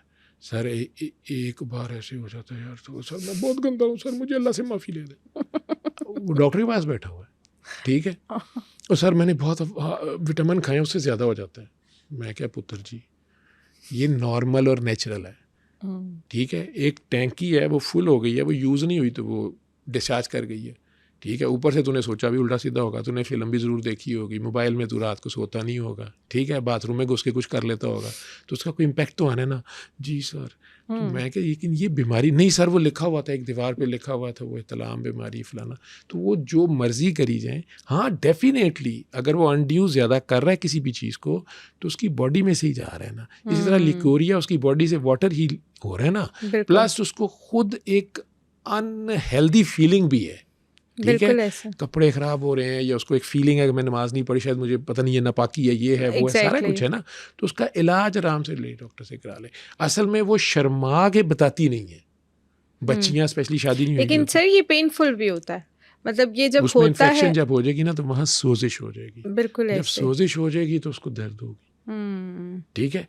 तो उसके लिए उसको दवाई प्रॉपर लेनी पड़ेगी, वो दवाई ले लेगी, एंटीबायोटिक्स भी ले, अगर डॉक्टर समझेगी, वो डॉक्टर्स पूछती हैं कलर क्या है, स्मेली तो नहीं है, यही कुछ है ना। तो वो अब तो लेडी डॉक्टर्स इतनी ज़्यादा है, आपने मेल डॉक्टर के पास जाना ही नहीं है ना, अब लेडी डॉक्टर से तो जाके बात कर सकते हैं ना, तो आप उनसे डिस्कस कर लें, ठीक है। बार्थोलियन सिस्ट है, उसमें सिस्ट उसकी ज़्यादा हो गई है साइज में, वो सोचिए कैंसर हो गया मेरे, बिल्कुल ऐसा। डॉक्टर के पास जाके उसे एक बार दिखा रहे, और गूगल पे इसी बैठ की के रीजन डॉक्टर बनती है ये PCOS वगैरह भी और बाकी सारी चीजें। PCOS जो है वो आपके ओवेरियन हार्मोन्स जो हैं उनमें थोड़े इम्बैलेंसेस आने के बाद ओवरीज जो हैं उसमें पानी की थैलियाँ छोटी छोटी बन गई, ठीक है, वो हैं। जैसे स्ट्रॉबेरी आपने देखी है, जी जी। तो जो आपकी ओवरीज हैं वो स्ट्रॉबेरी की तरह होती हैं, उसके ऊपर जो गोल गोल छोटे छोटे दाने हैं वो उसके एग्स हैं, फॉलिकल्स हैं, बिल्कुल। वो ज़्यादा फूल गया, एक जो है पानी की तरह थैली बन गई, ऐसे समझ लें, ठीक है। तो वो कई बार हार्मोनल इम्बैलेंसेस तो हैं ही हैं, डाइट इम्बैलेंस भी उसमें है, ठीक है। ठीक है। वो आपकी कुछ डाइट एडजस्ट करनी पड़ेगी आपको, और ओवरवेट हैं फिर एक्टिविटी आपको बढ़ानी पड़ेगी, और सोच आपकी जो ही पॉजिटिव आएगी आप नफ़रत को छोड़ देंगे, आप अपने अम्मी अब्बा बहन भाइयों से गिले शिकवे ख़त्म करें पहले, ठीक है, और अल्लाह से दोस्ती कर लें और अल्लाह की मखलूक को प्यार से देखना शुरू करें अल्लाह की खातिर, ठीक है। तो ये मशीन अंदर से ठीक होना शुरू हो जाएगी। सर इसमें मुझे एक चीज़ ये बताइएगा कि कुछ लेडीज़ को जब ये मंथली इनका वो जो एक साइकिल खास अयाम है उसके अंदर पेन मतलब अनबियरेबल होती है, वो नहीं बियर कर पाती, मतलब कुछ लोगों के लिए ये चीज़ ही नहीं है, वो कहते हैं नहीं भी बड़ा नॉर्मल है, कोई प्रॉब्लम नहीं है, लेकिन कुछ लोगों को बहुत अनबियरेबल पेन होती है और वो मेडिसिन की तरफ भी जाती हैं, और कुछ डॉक्टर्स कहते हैं ये मेडिसिन मत लें, ये तो आपके आगे प्रेगनेंसी में इशू है, फलां चीज़ में इशू है। तो क्या ये बातें सच हैं कि मिथ से बनी हुई हैं? कुछ ख़वातीन को पेन वाकई प्रीमेंस्ट्रुअल टेंशन भी होती है और उनके मूड स्विंग्स भी साथ आते हैं, सारे हार्मोन्स के इम्बैलेंसेस हैं, प्लस उनको ये मेंसेस के दौरान शुरू के 1-2 दिन बहुत पेन होती है, वो गर्म पानी की बोतल रख रही हैं, या डॉक्टर्स जो कोई कुछ मुख्तलिफ टोटके होते हैं, माएँ बता देती हैं, बड़े बता देते हैं, डॉक्टर्स डेफिनेटली पेन किलर्स कहते हैं अवॉइड करो, लेकिन ख़वातीन यूज़ कर लेती हैं। बच्चियाँ आजकल ईजी वे है जी, पॉन्स्टन खाओ, पॉनेडाल 2 खा लो, ये खा लो, वो खा लो, लेकिन इनके आपके हार्मोन्स पे इफेक्ट आते हैं। अच्छा, मेडिसिन से आता है। और आप उस नेचुरल प्रोसेस को देखें, अल्लाह ने अगर दर्द रखी है, चलें एक आपकी बहन को दर्द नहीं होती है, आपको होती है, कोई ना कोई आपका उसमें बेनिफिट है। लेकिन सिर्फ एक वर्किंग लेडी है, वो दर्द अगर वो बहुत ज़्यादा हो गई है तो फिर दर्द की वो फिर मजबूरी है ना, वो तो ले मजबूरी है ना, क्योंकि ऑब्वियसली आपने अपनी सराउंडिंग में तो नहीं बताना कि आप किसी प्रॉब्लम में है, वो आप बता भी नहीं सकती, ठीक है ना, तो वो पेन किलर फिर लेगी, लेकिन बहरहाल मैंने कहा ना हर चीज़ की फिर एक कॉस्ट तो है, और 4 दिन 5 दिनों से छुट्टी को नहीं देगा हर महीने, ठीक है ना। इसीलिए ख़वातीन ज़्यादातर घर काम करती हैं। अब आहिस्ता आहिस्ता आपका आ रहा है घर से ही काम, वर्क फ्राम होम, ठीक है, वर्कर्स ज़्यादा वर्चुअल बनते जा रहे हैं, दफ्तरों का ट्रेंड कम होता जा रहा है। बाहर के मुल्कों में तो सारा कुछ ही है, इवन यहाँ से बैठ के लोग वहाँ काम कर रहे हैं अमेरिका में और काम करके दे रहे हैं, वो कुछ चीज़ें तो आपकी हो जाती हैं। और जब आप घर में ही रहते हैं, अपनी मर्ज़ी के एनवायरनमेंट में रहते हैं, खामखा की स्ट्रेस या फियर्स नहीं होते, काफ़ी चीज़ें कम हो भी जाती हैं, लेकिन बहरहाल उसमें फिर पेन किलर मजबूरन लोग लेते हैं, ठीक। लेकिन ये चीज़ वो समझ ले कि उसको अगर इसकी पेन है तो या डिलीवरी पेनफुल है तो उसमें अल्लाह ने दर्द रखी है, तो वो उसकी बॉडी के कुछ और हार्मोन्स होते हैं, वो उसके अंदर सिग्नल्स जो पेन के जा रहे होते हैं वो उसके लिए बेनिफिशियल भी होते हैं लेटर ऑन। उसका रोल अपनी जगह होता है। आप उसको जब रोक लेते हैं ना उस सर्कल को, ठीक है, किसी वजह से, तो आप नेचुरल साइकिल को रोकते हैं, उसमें प्रॉब्लम आती है। मर्दों में मेजर चेंज कोई 2, 4, 5 कितने जो 30 के बाद होते हैं? मर्द ने शादी कर ली, ठीक है जी, post marital mid life crisis syndrome में होता है वो, ठीक है। अब उसके ऊपर जिम्मेदारियां आ गई, ठीक है, या जिम्मेदारियां निभाते निभाते अच्छा पार्टनर मिल गया फिर तो बहुत अच्छी बात है, दोनों मिलके फाइट आउट कर रहे हैं, ठीक है। दूसरा, अब उसको उस काकी की रिकग्निशन के लिए भी अपने घर वालों से भी कई बार, क्योंकि वो जो पुरानी मोहब्बतें होती हैं सिर्फ लड़कियों से इतनी ना होती, माँ बाप बहन भाइयों की मोहब्बतें हैं, उनके साथ एडजस्ट करना और अपनी बेगम को भी बहरहाल टाइम देना। फिर जो बच्चे आ गए अब उनकी दर्द ज़रा ज़्यादा होती है और उनके लिए स्ट्रगल शुरू करना, तो मेल की रिस्पॉन्सिबिलिटी चूँकि ज़्यादा है, फिज़िकली वो स्ट्रॉन्ग है, स्ट्रक्चर उसका ज़्यादा है, तो मुआशरे में जो भी उसने अपनी जगह बनाई होती है उसमें 30 तक उसको कोई ना कोई करियर, कहीं ना कहीं, कोई माँ बाप 30 तक तो बिठा के नहीं खिला रहे होते, ठीक है, या माँ बाप मर गए हैं तो बहन भाई नहीं आपको इतनी देर कोई सपोर्ट कर रहा होता, तो वो तो पता चल जाता है आपको, ठीक है। अब उसका इफ़ेक्ट उसकी जनरल हेल्थ पे आ रहा होता है, लेकिन चूंकि इसे स्ट्रांग बनाया गया तो बहरहाल वो स्ट्रेस को भी ज़्यादा अच्छा कोप करता है, फियर्स को ज़्यादा अच्छा फाइट आउट कर लेता है। ये सारी चीज़ें अपनी जगह, लेकिन उस पर इसके इम्पैक्ट ज़रूर आ रहे होते हैं। वही टेंशन, डिप्रेशन, एंजाइटी, ये सारी चीज़ें मिल के, प्लस अगर उसको बेचारे को वैसे भी कोई डिज़ीज़ है, कोई हो गई है, कोई शॉर्ट टर्म डिज़ीज़ हो गई है या लॉन्ग टर्म हो गई है, वो अपनी जगह, ब्रेकअप हो गया है, ये बीवी बच्चे लेके घर बैठ गई है, कोर्ट चले गई है, ये अलहदा स्ट्रेसेस है। और किसी ने मुझे साथ अभी शेयर की हुई थी, तो उसमें शाहरुख खान साहब जो हैं वो अपने किसी फेलियर पे बड़ा अच्छा बोल रहे थे कि मैंने अपने आप को देखा कि यहाँ से मैं गलत था, यहाँ से मैं गलत था, मैंने इसे रेक्टिफाई किया, ऐसे मैंने ठीक किया। हालांकि शादी उसने एक नॉन मुस्लिम से शायद की हुई है, इतना रिलीजियस बंदा नहीं है, लेकिन लाइफ के बारे में बहरहाल उसकी अप्रोच जो है वो ज़्यादा प्रैक्टिकल है।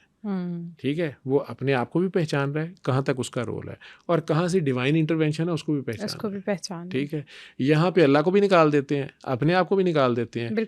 कीते कराए दे पा दो, जिन्ना दे पा दो, जादू दे पा दो। सर ये हर्निया क्या होती है? हर्निया आपकी ये जो पेट की ओरिफिस जितनी कवरिंग है ना, ये 2 3 4 कवरिंग्स हैं। ठीक है, बिल्कुल बाहर तो स्किन है, इसके नीचे फैट की भी लेयर है, फिर मसल्स हैं, फिर अंदर जाके एक अपनी थैली है जिसके अंदर पेट के ऑर्गन्स हैं। ठीक है, उस थैली के भी फिर अंदर एक थैली है और फिर उसके अंदर ऑर्गन्स हैं। लेकिन ये जो मसल्स हैं पेट के, ये कई बार ओवर स्ट्रेचिंग के साथ, वेट ट्रेनिंग कर रहे थे आप उससे, या प्रेगनेंसीज हुई, बाद में पेट सहका, आपने उससे एक्सरसाइज फिर वापस नहीं की, मसल्स अपने स्ट्रॉन्ग नहीं किए, उनमें कहीं गैप आ गया, उसके अंदर से जो पेट की थैली है ना वो थोड़ी सी बाहर को आ गई। उसमें आ गया वो बम्प सा जो नजर आएगा उसे आप हर्निया कहते हैं। कई बच्चे छोटे पैदा होते हैं, उनके भी मसल्स वीक होते हैं, रोता रहता है, खांसी करता रहता है, उसे हर्निया बनना शुरू होता है नीचे पे।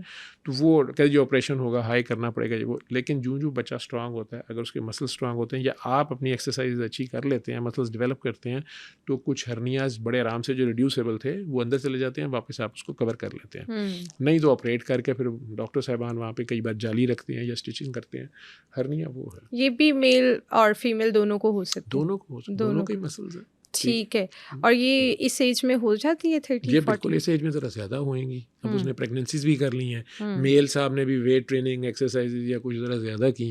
ठीक है, उनके यहाँ पे नीचे जो है स्पर्मेटिक कॉर्ड्स निकल रही होती हैं, वहाँ से एरिया ज़रा ज़्यादा होता है, इंग्वाइनल रीजन, वहाँ से वल्नरेबल है, वहाँ से सुराख ऑलरेडी ज़रा ज़्यादा वाइड हो गया प्रेशर से, खांसी करने से, पेट मोटा होने से, वहाँ से एक आंत थोड़ी सी स्लाइड करके ज़रा बाहर को आई, या उसकी आउटर कवरिंग तो वो फूल गई। तो ये पता नहीं क्या है जी, मैं खांसी करता हूँ तो ये यहाँ पे फूल जाता है, वो हर्निया होता है। समटाइम्स वो अंदर ही फंस जाए तो पेन शुरू हो जाती है। सर ये मर्दों में आजकल बड़ा सुना जा रहा है लो स्पर्म काउंट, ये क्या चीज़ है और ये क्यों होता है? लो स्पर्म काउंट जो है, उसके अंदर जो उसके टेस्टिस जो प्रोड्यूस कर रहे हैं सीमन के अंदर, जो असल में जर्म्स हैं, जर्म सेल्स जो हैं, यूं समझ लें कि स्पर्म उसके बेबी एक स्पर्म से बनता है, ठीक है, एग के, लेकिन वो 1 मिलियन एक फायर में निकलते हैं, उससे ज़्यादा निकलते हैं।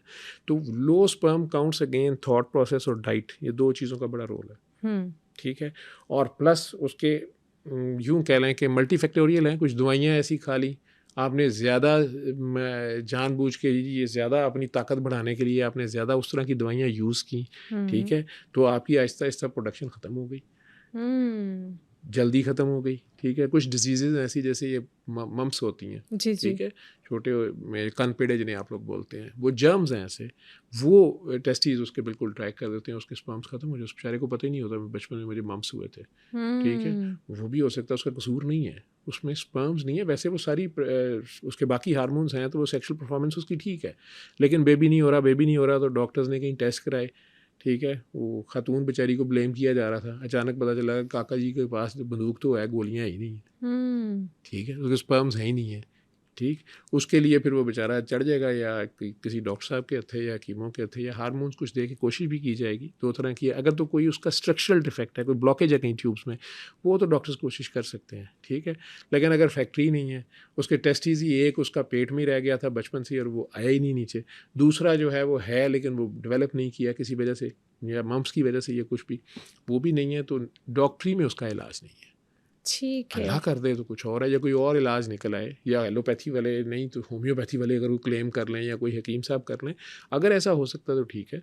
अदरवाइज़ मैंने तलाक़ें होती इस तरह भी देखी हैं कि हकीम साहब ने मियाँ साहब का इलाज किया। मैंने भी एक अपनी सिस्टर को मना भी किया, उसके मेड थी और कपल था, तो मैंने कहा कि ये बंदा शक्की से है तो रहने दो इसको ना। उन्होंने कहा नहीं, उन्होंने सूरह रहमान सुनवाई, वो काकी प्रेगनेंट हो गई, लड़के ने उसको तलाक दे दी। उसने कहा मैनू तो मीत लतीफ़ वाले दस्या सी तेरा बच्चा नहीं हो सकता, ये तो कितों हो लिया। वो कसम उठाती रही, कुरान उठाती रही, उसको बेवकूफ़ को मैंने कहा अच्छा तुम अपने टेस्ट कराओगे ना, मैं उनका ही करावा दोबारा, उसने डाइवोर्स दे दी उसको। ओह माय गॉड, इतना उसका मतलब स्पिरिचुअली अगर कोई चीज़ उसको मिल गई, अल्लाह ने करम कर दिया, तो फिर भी उसने नहीं माना, उसने डाइवोर्स दे दी उसको। डैम। ठीक है, तो मैं तो अब अगर किसी को बताऊँ तो मैं कहता हूँ कि ये तुमने पहले टेस्ट करा लेने, ठीक है, बस सही बात है। ठीक है। ऐसे तो वो बेचारी अकेली वो सफर बेचारी कर रही है, वो फिर सफ़र एक करेगी। जान लेके और सफर करेगी। अल्लाह माइनस कर दिया ना उसने बीच में से, हम्म। ठीक है। हो सकता है वो सच्चा भी हो, लेकिन वो बेचारी कुरान पे कल हलफ उठा रही है, फिर उसे कहा अच्छा यार डीएनए टेस्ट करा लेते हैं, तुम ये करा लो। प्रोस्टेट प्रॉब्लम्स भी हो सकता है इस एज में? प्रोस्टेट प्रॉब्लम वैसे यूजली नहीं होते, कैंसर ठीक किसी है, एज में भी हो सकता है, ठीक है। ठीक है। लेकिन प्रोस्टेट की जो हाइपरट्रॉफी है वो यूजली मेल्स में 50 के बाद जाके हो रही होती है। लेकिन इसमें भी कुछ डाइट्स अगर ठीक कर लें, काफ़ी इस पर अब नई जो रिसर्चेज आ रही हैं वो सारी की सारी अमेरिका में वो डाइट पे बहुत ज़्यादा है, और डाइटरी इम्बैलेंस जो है वो बहुत सी बीमारियों में वो मेन रूट कॉज देखा जा रहा है। उसमें मैं थॉट प्रोसेस को फिर बेसलाइन रखूँगा, ठीक है। नेगेटिव थॉट प्रोसेस जो है उसके साथ प्लस आपकी डाइट इम्बैलेंस्ड है तो वो रिजल्ट्स ज़्यादा वर्स्ट आ जाते हैं। सर 20 से 30 साल के एज में जो लड़के हैं, मर्द हैं, वो इतनी ज़्यादा सिगरेट और ये शीशा ये सब कुछ इनटेक कर लेते हैं, तो इसका इफ़ेक्ट इनको 30 से 40 में क्या होता होगा? कैंसर्स बहुत ज़्यादा है इसके ठीक है। साथ, मुख्तलिफ़ किस्म के कैंसर, सिर्फ लंग्स के नहीं, मल्टीपल कैंसर्स, इवन किडनी के कैंसर, टेस्टिकुलर कैंसर्स या मुंह के कैंसर्स हैं, लंग्स का तो हैं ही हैं, ठीक है। स्टमक कैंसर, ये सिगरेट के मुख्तलिफ जो टॉक्सिक मटेरियल्स हैं उनमें उसे कहते हैं कार्सिनोजेनिक, उसकी एबिलिटी कि कैंसर प्रोड्यूस करने की एबिलिटी वो मुख्तलिफ में ज़्यादा है। उन्हें इंक्रिमिनेट किया गया है कि ये कैंसर प्रोड्यूसिंग थिंग्स हैं, इसलिए उसे डिस्करेज किया जाता है। ये अभी तक प्रूफ नहीं हो सका कि सिगरेट से होता है, लेकिन उसकी एसोसिएशन ज़रूर है। सिगरेट पीने वालों में वो ज़्यादा है, इसलिए रिकमेंड किया जाता है कि जी आप सिगरेट जो है वो ना पिएं। अदरवाइज़ हम में से बहुत से लोग पैसिव स्मोकर हैं, इतनी पोल्यूशन है हमारे, तो धुआं हम भी कर रहे हैं, ख़वातीन चूल्हे पे काम कर रही हैं तो वहाँ पे आ रहा है, लकड़ियों की आग पे कर रहे हैं, तो वो इफ़ेक्ट तो करती हैं चीज़ें। तो सर ये जो स्मोकर्स हैं, इनके पार्टनर्स को भी कोई नुकसान होता है? पैसिव स्मोकिंग से हो सकता है। वैसे अगर ये इनटेक करते हैं तो मतलब इनकी वाइफ्स या बच्चे? वाइफ भी बेचारी कर रही है ना, स्मोक इनहेल कर रही है, बच्चे कर रहे हैं, वो जो धुआं छोड़ रहा है उसके साथ भी उसको भी तो नुकसान तो हो रहा है बहरहाल ना। आप एक सादा सी चीज़ देख लें, हमारे लोग इन बातों को कहते कुछ नहीं होता। आप कहीं फैक्ट्रीज़ के पास आपका घर होगा ना, या आपका गंदे नाले के ऊपर बिल्कुल ऐसे घर होगा ना, आपके एसी और आपका फ्रिज, रेफ्रिजरेटर जो है, इनकी गैस बहुत जल्दी लीक हुआ करेगी और हर साल आपको करवानी पड़ेगी। और वो बंदा कोई अच्छा टेक्नीशियन वो आकेगा, बाजी यदि एलो तू कार बदल लवो, एदी एलूमीनियम पिछू पता नहीं गल जाती जी गैस नाले तू आ रही है, ਉਹਦੇ ਨਾਲ ਤੁਹਾਡੇ एसी ਤੇ ਤੁਹਾਡੇ फ्रिज ਦਾ सत्यानाश हो रहा है, ठीक है। अब वो गैस है सिर्फ नाले से, धुआं ही उठ रहा है ना, सिगरेट भी धुआं ही है ना, गैस ही है, बिल्कुल ऐसे, ठीक है। और वो लोहे और एलुमिनियम के साथ क्या सलूक कर रही है, ठीक है, उसके साथ मिल के या उसके अंदर एसी ने से क्या करना है, रिफ़ाइन ही करना है ना, रेफ्रिजरेटर ने भी रिफ़ाइन करना है ना, जो भी उसको एनवायरनमेंट से हवा मिल रही है। लेकिन उसमें वो जो टॉक्सिक सब्सटेंस है वो नुकसान दे रहा है। तो वो खातून के पास और बच्चे के पास जो अब्बा जी सूटे लगा रहे हैं, कुछ तो होता होगा। हमारे यहाँ एक बड़ा कॉन्सेप्ट है, हर 15-20 मिनट बाद, आधे घंटे बाद चाय ले आओ, कॉफ़ी ले आओ, चाय पी लें, कॉफ़ी पी लें, या फिर मर्दों के पास एक सिगरेट है, वो सिगरेट पी लेते हैं, निकोटीन एग्जैक्टली। तो इसका भी हमें कोई मतलब होता है डिसएडवांटेज? बिल्कुल डिसएडवांटेज है। मैंने कहा ना, excess of anything is bad. आप कैफीन बहुत ज़्यादा ले रहे हैं, फिर बाद में आपका स्लीप साइकिल ख़राब होता है उसके साथ, ठीक है। आप ओवरडू कर रहे हैं ना, अपने आप को ओवर स्ट्रेच मत करें, कभी कभार की बात और है, ठीक है। लेकिन उसकी आदत बना लेना एक ज़्यादा, ठीक है, वो चीज़ चाहे मैंने कहा ना हलाल भी होगी तो आपको इफेक्ट तो करेगी ना, करती है। तो ओवर द ईयर्स जब होगी 30 और 40 में आके, अब आपकी मशीन जो है ना वो पीक पे जाके अब उसने नीचे को आना शुरू किया है, डाउन हिल है अब आप, ठीक है। 40 के बाद तो है, हालांकि अल्लाह वैसे 40 के बाद से पैगम्बरी स्टार्ट करता है, एक ड्यूटी उसकी सारी ट्रेनिंग करके उसके बाद उसे कहता है कि अब इनको मैसेज दो, ठीक, और उसका कैरेक्टरफुल डेवलप कर जाता है, स्ट्रेंथ अल्लाह की तरफ से जो बंदा होता है। लेकिन इंसानों में भी ये चीज़ है। कोई एक वियर्ड चेंज जो किसी 100 में से एक को होता हो, औरतों में भी और मर्दों में भी? किसी वजह से उस बंदे के बाल एकदम ज़्यादा हो जाए, अच्छा, या उसकी लगना शुरू हो जाए कि ये जवानी आ गई है दोबारा इस पे, ठीक है। मेल में विगर एकदम ज़्यादा हो गई है, ठीक, बड़ा वो खुश हो रहा है कि जनाब मैं तो 18 साल की उम्र में ऐसे नहीं था जैसे अब हो गया हूँ, ठीक। तो ये वियर्ड चेंज है, लेकिन वो ज़रा ध्यान करे, वो कोई ट्यूमर है बॉडी में जो अब टेस्टोस्टेरोन ज़्यादा प्रोड्यूस कर रहा है, ठीक है, या वो खातून या उसके अंदर कोई हार्मोन दूसरा एस्ट्रोजन प्रोजेस्टेरोन, वो बैलेंस, मेल्स में भी ये हार्मोन होते हैं, थोड़े होते हैं, वो किसी वजह से स्क्रीट ज़्यादा कर रहा है, तो रंगते ज़रा पक्का हो गया है, वाल उधर दोबारा आ गए ने, उधर उसे पता करना पड़ेगा ये कुछ और हो रहा है। तो ये वियर्ड चेंज है, ये उसको देखना पड़ेगा। ड्यू टू सम रीजन जिन खवातीन की शादी नहीं होती 30s तक, तो अब एक नया कॉन्सेप्ट आ रहा है, वो अपने एग्स फ्रीज करवा लेती हैं कि चलो जब भी शादी होगी कम से कम हमारे बच्चे तो उसमें से मतलब हो जाए। तो ये क्या प्रोसेस है और इसकी क्या करवाना जायज़ है? इंडिया में तो बहुत सारे ऐसे केसेस हैं, तो इधर हमारी सोसाइटी में बताएं आप। इसमें जायज़ और नाजायज़ का फ़ैसला आलम दीन अच्छा जो है वो करेगा, और एक नहीं, ये पूरा जैसे कहें कि 4-5 जय्यद उलमा को बैठना पड़ेगा जिनका बहुत डीप नॉलेज भी हो, थॉट प्रोसेस भी हो और नीयत क्लियर हो, स्पॉन्सर्ड ना हो। ठीक है, कि उन्हें हुकूमत या कोई मल्टीनेशनल कह दे कि हमें ये फतवा चाहिए और वो फतवा मार्केट में आ जाए, नहीं। तो इसका फ़ैसला तो उलमा करेंगे। ठीक है। इंसानी लेवल पे ये ख़तरे ज़रूर हैं कि वो स्पर्म ही किसी और का दे दिया, ठीक है, या एग ही उस बंदी का, अगरचे इसमें बहुत ध्यान रखा जाएगा वो उसी का हो, सारा कुछ हो, तो उसमें पॉसिबिलिटीज़ हैं। और उसका आपने उसमें से फिर अल्लाह को निकाल दिया, अपनी इंटरवेंशन को ले आए हैं। अगर आप तवक्कल पे चलेंगे, ठीक है, तो रिज़ल्ट्स बहरहाल ज़बरदस्त होंगे। आपने एग फ्रीज़ करा लिए, आपकी एज 40 में जाके शादी हुई, आपने एग्स ले लिए और आप शुरू हो गए, ठीक है, पता चला मियाँ साहब को उस पर मियाँ आपने बड़ा ढूंढ के अपनी मर्ज़ी का जो है ना ऑर्डर के मुताबिक कंपनी परफेक्ट दिया है जो आप ढूंढ रही थी, ठीक है, या काकी आपकी मर्ज़ी की ढूंढ के आपने ले ली है, लेकिन बाद में अब पता चला कि वो माँ नहीं बन सकती, उसकी तो फ्रोज़न पेल्विस है, या वो एज़ोस्पर्मिया का शिकार है, ठीक है, तो अब क्या करेंगे आप? ठीक है, फिर वही आ जाएगी कि ठीक है जी फॉस्टर मदर ले लें, या फिर स्पर्म्स डोनेशन मांगे कहीं से, ठीक है, फिर वही हलाल और हराम को देखना पड़ेगा, या किसी बच्चे को लेके पालें, यही होगा ना। बिल्कुल। तो इंटरवेंशन आप मज़हब को वैसे तो लोग अब माइनस करना चाह रहे हैं, लेकिन एक बात याद रखें कि जिसने हमें बनाया है ना, वो हमें हमसे ज़्यादा जानता है। उसने हमारे लिए जो डूज और डोंट्स बताए हैं ना, उससे उसे नहीं फ़र्क पड़ता, हमें पड़ता है। बिल्कुल। तो उसका ख्याल रखते हुए, उस डोमेन के अंदर रहते हुए हम कुछ भी करें। ब्लड डोनेशंस हैं, हम जान बचाने के लिए खून लगाए जाते हैं, लेकिन हम डॉक्टर्स अब मैक्सिमम कोशिश करते हैं कि जहाँ डायर नीड है वहाँ ब्लड लगाएं। अदरवाइज़ ये भी मैं आज आपको बता दूँ कि गरीब मुल्कों में क्रॉस मैचिंग आलमोस्ट सरकारी अस्पतालों में नहीं होती। मैं चैलेंज करके लाइव में कह रहा हूँ। ओह, ठीक है, गरीब मुल्कों में, अमीर में भी शायद यही हो, बड़ी महंगी किट होती है, सिर्फ ब्लड ग्रुपिंग की जाती है। अच्छा। ठीक है, ब्लड ग्रुपिंग की जाती है और फिर आपको कहा जाता है तुम घंटे बाद आना, क्योंकि उसी वक्त अगर कह दिया जाए कि ठीक है ब्लड लो और जाओ, तो वो बंदा शक में पड़ सकता है कि क्रॉस मैचिंग नहीं किया, कुछ नहीं किया। ठीक है, इसी तरह जो BC और HIV की स्क्रीनिंग की जाती है, उसकी वो किट्स जो शौकत खानम में या किसी प्राइवेट हॉस्पिटल में जहाँ आपको ठीक ठाक चार्ज किया जाता है, अब देखिएगा कि वहाँ ब्लड, आपने एक ब्लड बैग लगवाना है तो उसकी कॉस्ट थाउजेंड्स में है।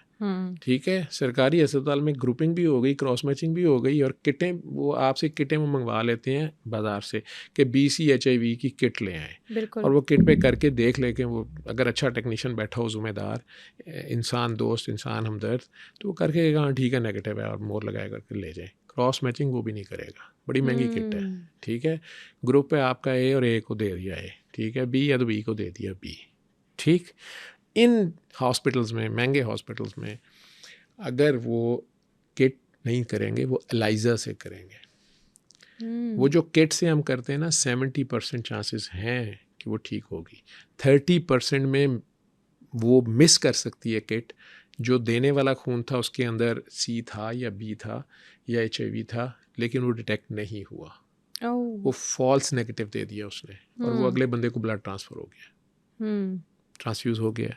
सिमिलरली ज़्यादातर A को A लग ही जाता है, B को B लग ही जाता है, O को O लग ही जाता है, तो उसे दे दिया जाता है।